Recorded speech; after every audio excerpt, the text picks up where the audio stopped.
Hello and welcome back to Obscure Jewels, where I am your host, as well as your narrator, Crayola Toaster. And today, we'll be reading from Big Bird's New Nest and Other Good Night Stories by Justine Korman, illustrated by Cooke. So as always, if you have a copy, please grab your copy and let's read together. Oscar's Grouchy Vacation. Thank you for helping me carry my groceries. Thank you. Maria told Big Bird. You're welcome, said Big Bird. I like helping my friends. So do I, said Maria. Please let me know if there is anything I can do for you. Oscar the Grouch grumbled in his trash can. All this niceness is making me sick. He banged the lid of his can, but even that dreadful din didn't cheer him up. I need a vacation, he said with a sigh. So Oscar rummaged around in his can until he found a tattered flyer from Grouch Tours, Inc. It showed pictures of vacations guaranteed to satisfy even the grouchiest grouch. Oscar couldn't decide between town dumps of New England and trash cans of the rich and famous. Then he noticed that the New England tour left in less than an hour. That's the tour for me, Oscar said. I'm getting away from the sweetness now. Oscar packed his tattered old suitcases and told the mail carrier to save all his junk mail. Then he hurried to the bus station. Have a nice day, the ticket seller told Oscar. I hope not, grumbled the Grouch. And he was so busy grouching that he forgot to find out where to wait for his bus. Just then, an announcement came over the loudspeaker. Fall foliage and fun tour departs in 1 minute. Grouch tour bus leaving now. So Oscar ran to the nearest platform. As soon as the bus started moving, Oscar noticed that all the other passengers were neat and cheerful. When he asked where they were going, he was told, this is the fall, foliage, and fun tour. Oh no, beautiful, changing, colorful leaves. I'm on the wrong bus. Let me off, yelled Oscar. But the driver said, I'm sorry, sir. The next town isn't for 50 miles. A nice person on the bus tried to comfort Oscar. You will have a fun time on this tour, he told him. Right. Look at that bright orange patch on the horizon. The leaves are so lovely at this time of year. Oscar fell back in his seat, grumbling. I might as well have stayed on Sesame Street. The bus stopped at the side of the road, and all the passengers got off to look at the dazzling autumn leaves. Look at that bright yellow tree, said a cheerful child. I like the red ones, another child chimed in. Oscar didn't like the bright colors, but he did enjoy the way the leaves blew everywhere, sticking to sweaters and getting tangled in fur and piling up in messy heaps. The next stop was the beach.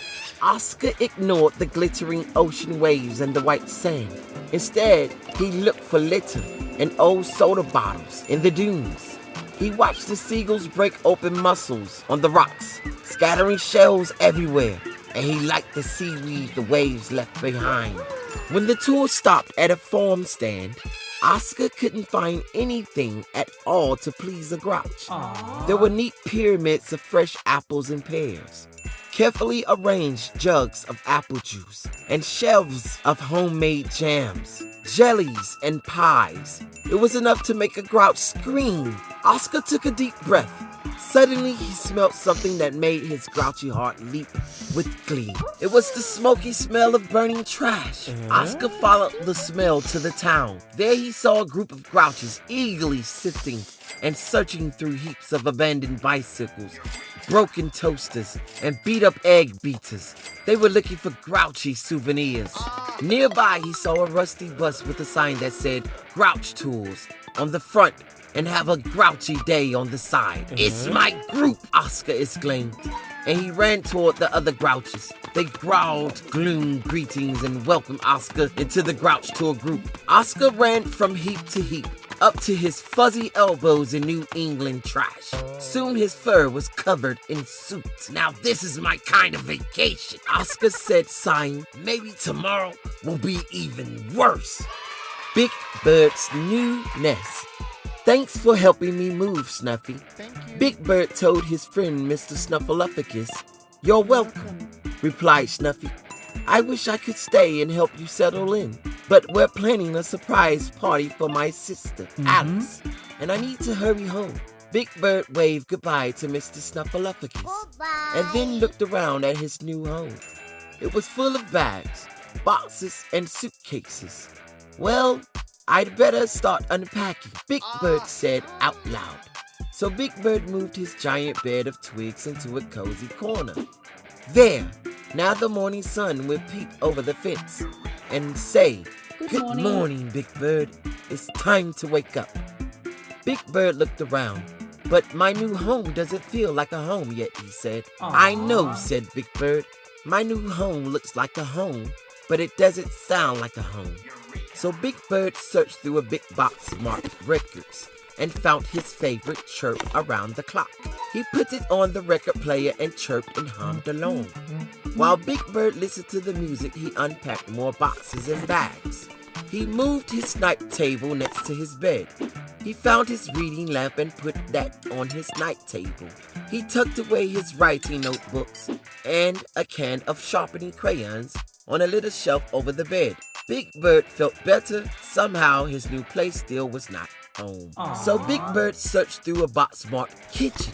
He found his biggest bowl, a spoon, and a measuring cup.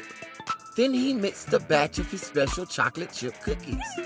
Soon his new home was filled with warm, sweet aroma of baking cookies. Yum. Now my new home smells like home, he said. When the cookies were ready, Big Bird pulled them out of the oven. He bit into a warm cookie. Now it tastes like home, Yum. but there is still something missing. Just then, a pair of round, googly eyes peeped over the fence. Me come in, asked the hungry blue monster. Please do, said Big Bird. Welcome to my new home. Would you like some cookies? Don't mind if I do, said Cookie Monster, and he gobbled up all the cookies. Big Bird smiled. That's what my new home needed. A visit from a friend. Now this place is home. Grover, go to sleep. Grover's mother looked at the clock and put down her book. It is time to go to bed, dear, she told Grover. Grover was whirling around in his Super Grover cape and helmet, making the world safe for furry monsters. Do I have to? He asked. Grover's mother nodded. Yes, you do. Grover sighed. He took off his cape and helmet. He washed his furry blue face, brushed his teeth, and put on his flannel pajamas. But he still did not want to go to bed. May I please have a cup of hot cocoa? Grover asked. So his mommy brought him a cup of cocoa. Oh my goodness, said Grover. You forgot the marshmallows. So Grover's mommy went back to the kitchen and brought 2 marshmallows. Will you read me a bedtime story? He asked. So Grover's mommy read him a story about a prince and a grouchy old wizard. When it was finished, she asked, Now will you go to sleep, please? You forgot something, Mommy. You forgot to say that the prince and the princess lived happily ever after. So Grover's mommy said, the prince and the princess lived happily ever after. Is that better? Asked Grover's mommy. Yes, but you still forgot something. You forgot to say, the end. The end, said Grover's mommy. She smiled and kissed his forehead. Now go to sleep, Grover, she said. Okay, Mommy, but I have just one more thing to ask you. Would you sing me a lullaby? Grover asked. So Grover's mommy sat in her chair and rocked back and forth and sang, Rock-a-bye monster. She sang all the verses. She sang all the la-la-la-las. She sang the squirrels and chipmunks on the windowsill to sleep. She sang the little bird in the tree to sleep. And finally, she sang Grover to sleep too. The end. And that was Big Bird's New Nest and Other Goodnight Stories by Justine Korman, illustrated by Tom Cooke, featuring Jim Henson's Sesame Street Muppets. So, thank you all again a million times over for tuning in, liking, subscribing, sharing, interacting, all the above. And as always, until next time, keep reading. Thank you.